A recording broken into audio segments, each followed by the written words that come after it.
Welcome back to another Soul Powerful Saturday. I am Dr. Makita Moore, the CEO and founder of the Soul Powerful Wellness Collective. This is a virtual space to meet your mental and spiritual health needs. All right, so we are going to get into today's session, which is all about maladaptive schemas. I will go through and define what that is, why it's relevant to us, and then this time we'll do the meditation at the end. So that way you all have some background and context as we do that. So let's start with some grounding just to get our minds on one accord to arrive fully in the moment as we transition into a receptive space of learning. So sitting up in our chairs or wherever we are, let's take a deep breath in, breathing in nice and deep, and releasing it out as we settle into this present moment. Arriving here, take another deep breath in and release it out. Arriving and realizing we are exactly where we need to be. Take another deep breath in. As we release all worries of the day, just give ourselves permission to just do this one thing. To be open and receptive to knowledge, to receive the wisdom and the motivation to integrate this knowledge, and to realize that this knowledge is simply a reflection of what is within each and every one of us. And we can utilize this information to our benefit. Take a deep breath in. As you release it out, opening your eyes as we come back to the room, open and receptive, ready to learn, ready to be curious, ready to explore and understand ourselves, understand and overstand ourselves on a much deeper, wider, expanded level. Okay. All right, so the topic of today is about mastering maladaptive schemas. So I'll start by defining what schemas are. Okay. Maladaptive schemas are like strong automatic thought habits. Okay. And given that it's maladaptive, these are thought habits that aren't necessarily helpful to you. These are negative thought habits. Right? Or these thought habits affect you in an unhelpful way. Like, for example, a common one is thinking I'm not enough. The thought of, the belief of I'm not enough is one of those maladaptive schemas. These thoughts can affect us in a variety of ways, affecting our mood, affecting our physical well-being, affecting our career, our lives, our relationships. Every aspect of our life can be affected and will be affected at some point by these maladaptive schemas. So when you can understand, and there's a variety of them, so when you can understand and begin to resolve the maladaptive schemas that you've been habituating, you can free yourself from the limitations that these beliefs impose upon us. Okay, so it's really important. This is the key, that self-awareness piece, is understanding these maladaptive schemas, and then beginning to change these patterns, to consciously change these patterns. Okay. Now, although these thinking habits are deeply ingrained, we can change them. Although they are at the core of our personality, we can still change it. Okay. Because we no longer want to allow negative thinking to shape our perceptions, our emotions, and our behaviors. Because we aren't negative people. We aren't fear-based people. All those things are illusions, and we don't want those illusions to be dictating the reality in which we are living in. Okay? All right. So now that we know what the maladaptive schemas are, we're going to go into the different types of maladaptive schemas. There's 18 that have been identified. So I'm going to go through them briefly. And like I said, I will share the notes for these so that way you can see what they are. Okay? So one of the first, we'll start with the first maladaptive schema is the fear of abandonment. So abandonment and instability, right? This is the fear of being abandoned or left alone. And this often leads to clinginess or avoidance in relationships, okay? And these, I don't know if I mentioned earlier, but most of these maladaptive schemas are developed in childhood, right? Childhood or early life experiences. That's when we really begin to learn a lot about ourselves and the world. Okay. So the first one is abandonment and instability. And this shows up as clinginess, right? Trying to prevent abandonment, or avoiding relationships altogether to prevent abandonment. Okay. The next one is mistrust / abuse. Right. The expectation that others will harm you or take advantage of you, making it difficult for you to trust others or to form close bonds. Okay. Now, as I'm saying this, you can like write down which ones resonate most with your life experience and the challenges that you face. The next one is emotional deprivation. Oh, did you have a question? Yeah, just really quickly. I feel like you can, but can't you also develop these maladaptive schemas after childhood? Yes. I'm just saying that because okay. Mm-hmm. Yes, absolutely. Sorry to make that clear. Yeah. So we primarily develop many of them in childhood, but any life experience that shapes your beliefs in a negative way can contribute to a maladaptive scheme. Because now, like, let's say you were married and you thought that marriage meant you would be faithful, and it was y'all, and then there was infidelity, and now you don't trust anybody. You just feel like everyone can't be trusted. So that's an example of how it can be developed in adulthood or any point in your life. Okay, great question, Deej. All right, so we had abandonment / instability, which leads to clinginess or avoidance of relationships. We had mistrust / abuse, which could lead to difficulties trusting others or making close bonds. The next one is emotional deprivation, feeling that your emotional needs will not be met. Therefore, we're persistently dissatisfied and in search of emotional support. Not even being able to receive the emotional support or judging the emotional support that you're receiving because you have a belief that your emotional needs cannot be met. Okay. All right, the next one is social isolation / alienation, right? Social isolation comes from a pervasive sense of being different or being unaccepted, leading to social withdrawal and loneliness. I hear this a lot, especially for people who are very spiritually conscious. There's a sense of a loneliness, and no one understands me, no one can connect to me, nobody wants me around, and that leads to more isolation, right? But we don't want to entertain any thoughts of lack. Any thoughts of lack, we don't want to entertain, because there is someone out there for you. There are people out there. So as long as you walk in your truth, you'll find your tribe. You'll find people who understand you. You'll find your place in the world. Okay. Dependence and incompetence is the next one. Feeling incapable of taking care of yourself and relying excessively on others for guidance and support. Right? So a lot of people, like, they don't trust themselves. They're constantly looking for validation from others. They're constantly looking for confirmation with others.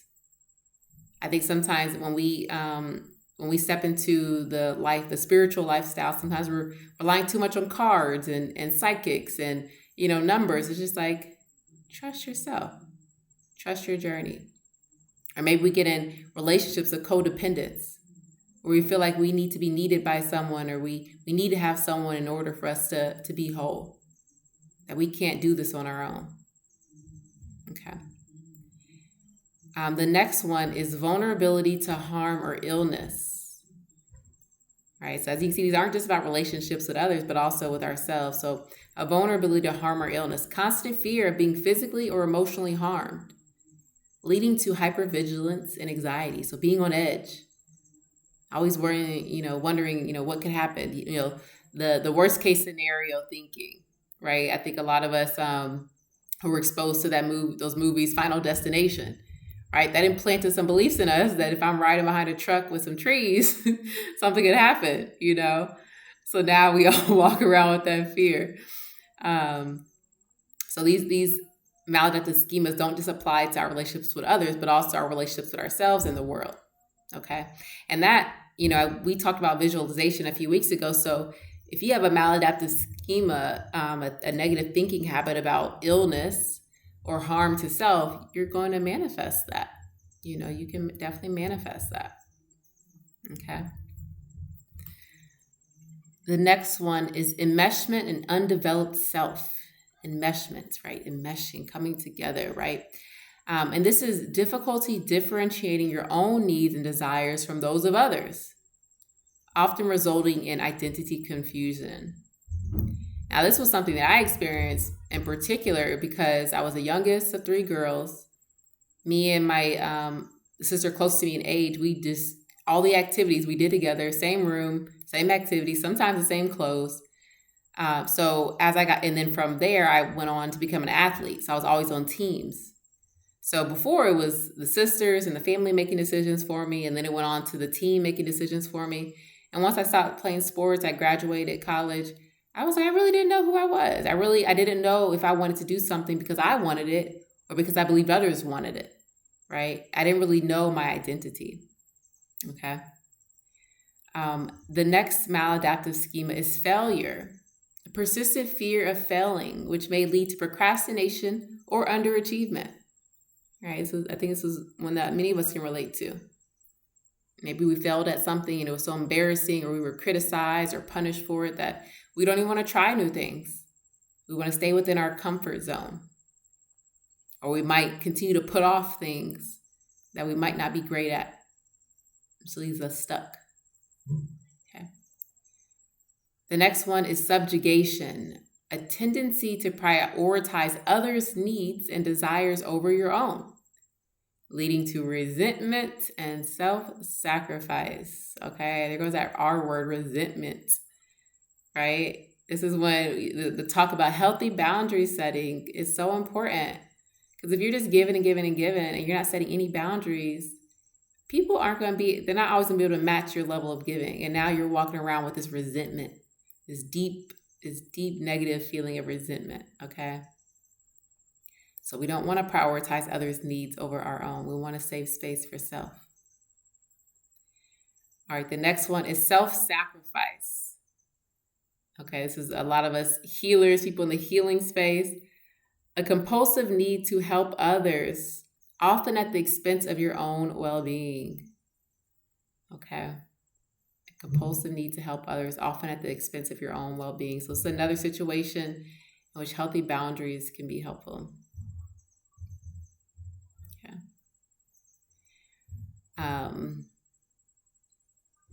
And this is slightly different than subjugation in that with the self-sacrifice, there can be this tendency of finding value. The only value you see in yourself is what you can do for others and needing that validation from them of how much you've been able to help them. Okay. The next one is approval seeking, recognition seeking. Constantly seeking validation and approval from others, often leading to people pleasing. Okay. Are you looking for someone to tell you you're enough? Are you looking for someone to say you've done a good job? Right? Are you dependent on that? And these aren't just like a one-time situation. This is a pattern. We have to remember these are habits. These are patterns. Okay, so if you've done it one time, doesn't mean that that's one of your schemas. It's just that if you find this as a reoccurring pattern in your life. Okay. All right, the next one is negativity/pessimism. A focus on the negative aspects of life, often leading to depression and a lack of hope. Okay. Many of us can get stuck in this pessimism trap. Right? We've had some negative experiences, and those were so profound. They hurt us so much that now we're just expecting things to go wrong. Maybe we don't want things to go wrong, but there's this thing about us that just makes us not trust the world and not be happy with the world. So that becomes a lens at which we continue to create our world. Right? We might even criticize those who are living in their peace and their love and their light. Right? I don't know if that's happened to y'all when you've just been so positive and optimistic, and someone's just like, "Why are you so happy?" Or "You think you better?" And what? Oh, so you don't eat meat no more? Yes, all of that. All right, the next one is emotional inhibition. Difficulty expressing emotions or allowing yourself to experience them fully. Okay. Now, this is something that often happens in the case of trauma, where we are wanting to suppress negative feelings, right? Or even depression, anything like that, where you want to suppress negative emotions so much that you kind of turn it off. You dissociate, you go numb. But unfortunately, this also affects the positive emotions. So now it's even hard for you to really connect to positive emotions because you're trying to protect yourself from those negative ones, right? Or maybe you used to be emotionally expressive and someone called you a crybaby or criticized you and how you express your emotions. So now you just become a stoic and you don't really allow those emotions to go there, which means that you're harboring a lot of energy within yourself that you're not releasing. The next one is, we have 4 more. The next one is unrelenting standards / hypercriticalness. Okay. Setting extremely high standards for yourself and others, often leading to perfectionism or criticism. Right. Okay. I think that one's pretty self-explanatory. The next one is entitlement / grandiosity. Believing you are special and deserving of special treatment, leading to unrealistic expectations and a lack of empathy for others. Okay. Now, we are perfect beings. You are a beautiful manifestation of the Most High. Now, that also comes with a level of humility and understanding that no one's better than others, that we are all connected to the whole. So you can appreciate yourself and your gifts that you have, but it shouldn't come to the oppression of others, right? Feeling like you're better than others. There's no competition. We're all unique individuals, right? None of us were put here to compete with each other on being ourselves. It's impossible, right? I could never be Deech. I could never be Lewis. So I don't need to exhibit this sense of betterness than anyone. Okay. And then we also don't want to be entitled, right? We're all out here working hard to get the lives that we desire. Spiritually, physically, we're working. Right? Everyone's got to earn themselves. Everybody's got to earn, a good life. Okay. The next one is insufficient self-control / self-discipline. Difficulty controlling your impulses and delaying gratification, often leading to addictive behaviors. Okay. This often comes up with my clients who have ADHD. They're just like, my chaos, my impulsivity, like that's just a part of who I am. I'm like, no, you can change it. You don't have to live in chaos and having to clean up the mess of your impulses. You can gain self-control. You can gain discipline. When someone triggers you, you don't need to pop off at them. When someone disrespects you, you don't need to punch them in the face. You can get out of that level of thinking. And you can realize, okay, I don't have to respond every time someone provokes me. I can take a moment to ask myself and give myself a choice. Is this worth me responding to? Or the addictive behaviors of, having emotional turmoil and turning to food or shopping or drugs to soothe that. All right, and the last one is approval seeking / recognitions. Oh, we already had that one. Okay. All right, so that was the last one. The insufficient self-control, self-discipline. And that is our schemas. Okay. So these habits of thinking, once they become a part of our being, now these are the things that are running in our subconscious mind. So if you've noticed that any of these, you can relate to any of these, I want you to identify which ones those are, okay? If you wrote those down. So now let's talk about where they come from. So now that we know which ones there are, let's talk about where they come from, and then we'll get into how to resolve them. Okay. So like I said before, childhood experiences, right? Experiences of neglect, abuse, family dynamics. Maybe you saw your parents modeling these beliefs. Maybe you saw them modeling beliefs of lack when it comes to finances, right? They're always saving, never spending money, right? Cultural influences. There might be certain societal expectations of this is the expectation for beauty. This is the expectation for masculinity. This is, men don't show emotions. This is the expectation for women. Like, being mindful what societal expectations, how they're influencing these thinking habits. Traumatic events, right? Experiences of accidents or loss. It might leave you in fear, uncertainty about the safety of the world or about yourself or others. Maybe it leaves you feeling that everyone I connect with, they die or they leave, so I'm not going to connect to others. I love my relatives so much, and when they died, they abandoned me. So now I have these fears of abandonment. Other sources of maladaptive schemas include school experiences.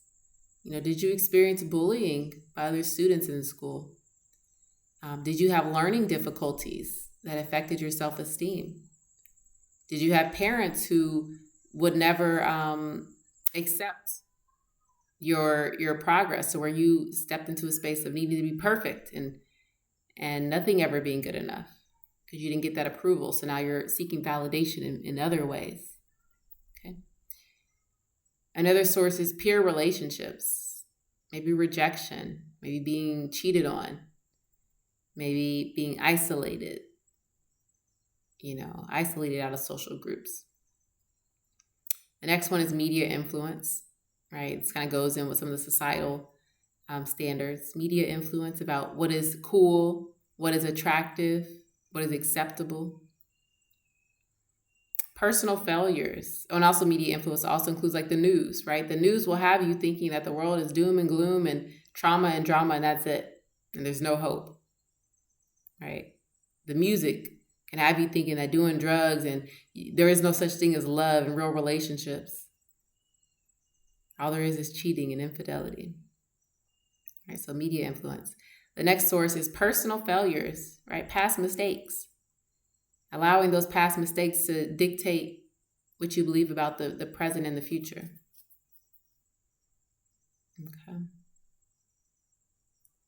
Grief and loss. That's another influence. As well as genetic predisposition. Now, this one is curious. Genetic predisposition. We can pass down beliefs, right? We can also, based off of our personal experiences, have certain things unlock within us, right? So maybe, let's say, heart disease runs in your family. But only reason that it gets activated within you is because you developed the maladaptive thinking habits of this world being dangerous.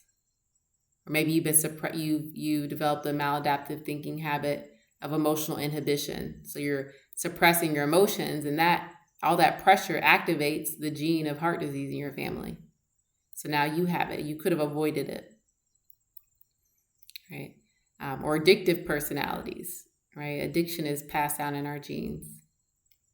Okay. So if you don't have impulse control, that predisposition to substance abuse can be activated within you. Okay. Now there might be other sources out there, but these are just 10 of the possible origins of these maladaptive schemas, these negative habits of thinking that impact our reality.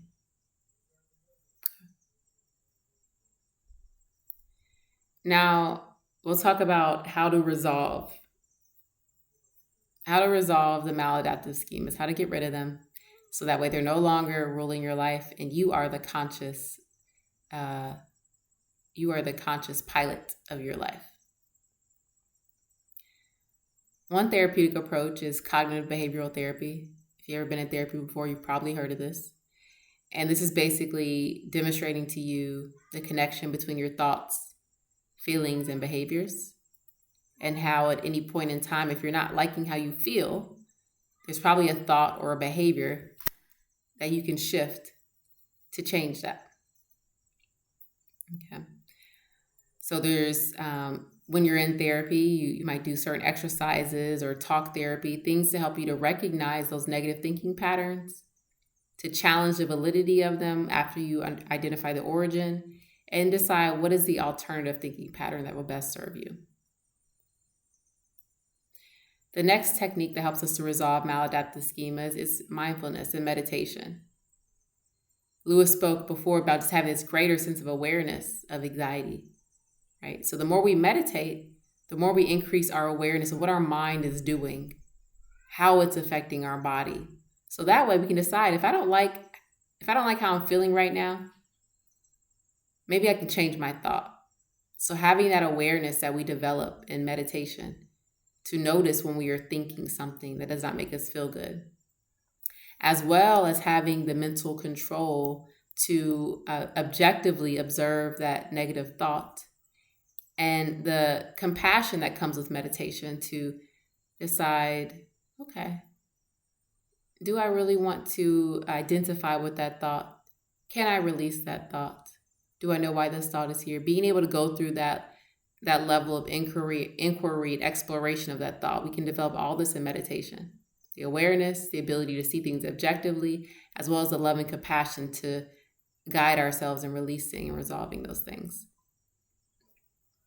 The next is EMDR, eye movement desensitization and reprocessing. This is a technique that maybe you've seen in the media, where someone's hypnotizing someone and they're like taking like a little clock back and forth.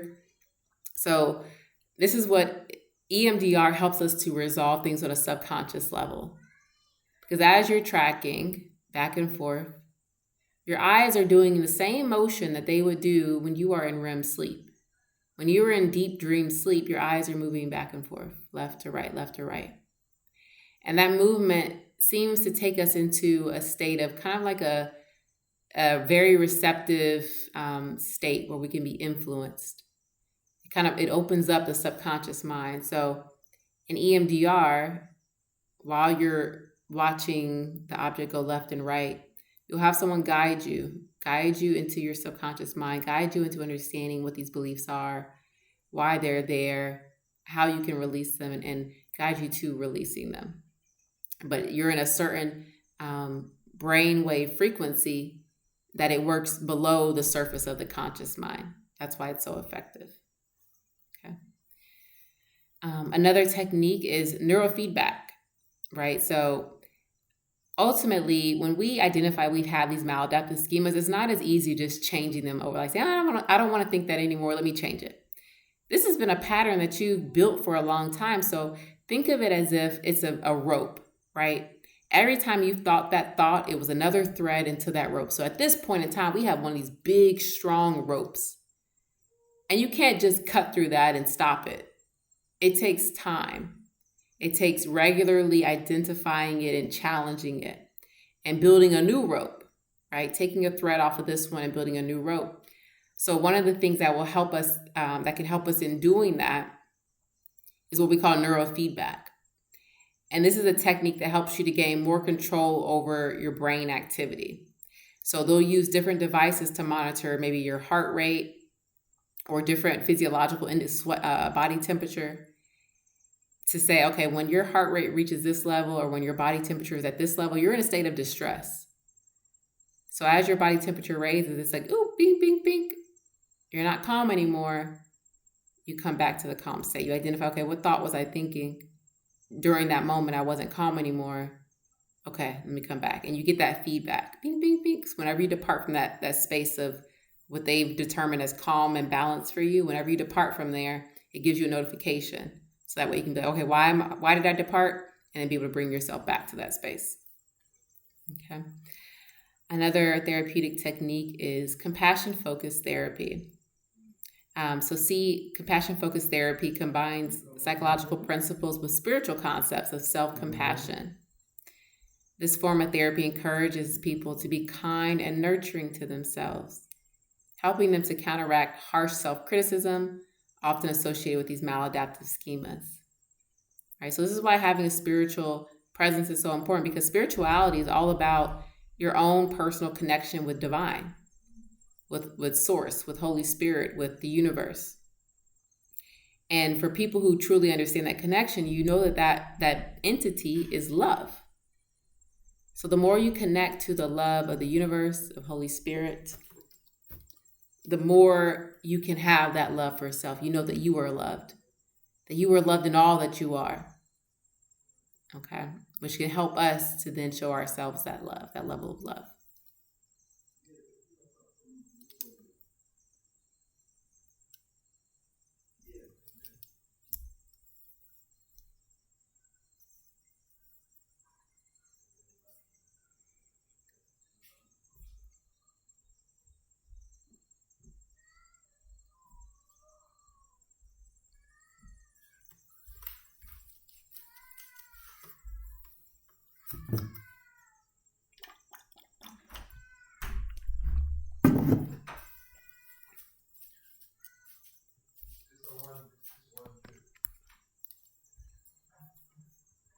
And I like this in particular because the more we grow in our spiritual path, the more we come to know the love of the universe, the love of source, we can begin to integrate that as an example of how we can interact with ourselves, knowing that source, love, the universe has nothing but love for us and it's unconditional. Even through all the steps of our journey, we can begin to develop that same compassion for ourselves as well as others. And when we have that compassion present, it's easy to heal because love is there, not criticism. Okay. The next practice is yoga. Any mind-body practices. Yeah, honestly, I didn't know that was an approach either until I did the research. Yeah, so you can definitely bring that up to your therapist on that approach. The next one is yoga and mind-body practices. Okay, this emphasizes the connection between the mind and the body, right? Just like Lewis pointed out, he was able to recognize different areas where anxiety would come up in his physical body. So the more we can connect our mind and body, the more we can notice when there's those subtle shifts in our energy. And if we can notice the subtle shift in our energy, we can prevent something bigger from happening. So being able to tune into your body, know what it feels like to be calm, knowing how your body responds to certain situations. Maybe, it's a grumbling in your stomach or the hair standing up on your arms. But doing things like yoga to really come back into the body. We get dissociated from the body in trauma. We stop feeling on an emotional level and a physical level. So we can come back into our bodies through yoga and other body work practices, like massage as well. And then the last one is spiritual counseling and integration. Working with a spiritual guide, like myself, or, seeking a priest, or going through a priesthood, or, just spending time in nature, discovering what your spiritual path looks like for you. And that'll guide you. When you are doing traditional therapy, you can ask for a therapist who is versed in spirituality. Find out what type of spirituality that they practice, so that way you can have that. If you're doing therapy with no spirit brought into it, it's not going to be very effective, because you are a spiritual being having a human experience. And the thing that's going to help you to overcome those fears, those human fears and all that stuff, is by realizing that there is a higher power. There are forces that you can't see that are working in support of you. And until we have that understanding, it's very hard to make real change. Right? It's hard to make real change until we realize that every thought we think is sending out a vibration that's manifesting our future experiences. So it's understanding these spiritual aspects of our experience that are really needed to have the change we want. And then the last thing I'll say, healthy practices is to support ourselves in changing our maladaptive schemas, including exercising, right? Exercising to help yourself build discipline. So that way you can apply that discipline to the thoughts that you think, as well as whenever we exercise, our bodies produce something called brain-derived neurotrophic factor, which promotes neurogenesis. So as you're learning new ways of thinking, your exercising is helping you to form new networks of how you want to think, how you want to feel. Balanced nutrition to support your mental health. Right? Knowing what foods make you feel good, give you energy. Consistent sleep patterns. Stress management techniques, and building and maintaining a strong support system. All right, so these are all different lifestyle practices. There are more, but these are the ones we're going to highlight today on how we can support ourselves in identifying what maladaptive schemas we're working with and beginning to deconstruct those schemas so that way they're no longer running our lives, and we can begin to build new beliefs that are built in truth and love and allow us to live in the abundance, the peace, the harmony that is true and available for us. Okay? All righty, so I'm going to wrap it right there. So our character is often confused with all these maladaptive schemas, right? Because there's a lot of them, but like when you look at them, it's just like, I got that one, I've had that one, I've had this one, I've had this one. So it's like, who am I? If these things are false, who really am I? And that's what I tell people. It's like, you really don't even know who you are. You really don't even know who you are, So part of this spiritual path is about being open, and you have to release these things that you thought were you, these things that you identified with, right? Maybe you're an extremely hard worker, but it's not because you enjoy work, but because you have this maladaptive schema of not being good enough, or maybe you're trying to avoid something by working so much. So the way to discover your character, I think meditation helps, right? Taking time to just be and observe. Taking time in isolation to just be alone, be in your own energy. But then also going and traveling. I think traveling is a great way, solo traveling, where you get to be in different environments and do things on your own time with new people who don't know you, right? So you can kind of get to know who you are. And then just seeing yourself well. So taking time to visualize, what does the freest, happiest, healthiest version of me look like? What do they do? What do they wear? Right? How would they respond in this situation? If I had never gone through that situation, and if I had never gone through trauma in a relationship, how would I be? I would probably be calm. I would probably kind of, feel trusting had I never been hurt before. Maybe you think about if you can go back to childhood, if there were moments of happiness in your childhood. What were you interested in? What did you do? Look back at that. But one thing I would say is approach life with humility. Humility and knowing that you don't really know who you are. What you do know is that you are a manifestation of love. So if anything doesn't feel like love, then that's probably not a part of your character. If it feels restrictive, if it feels lacking, if it feels judgy, that's not you.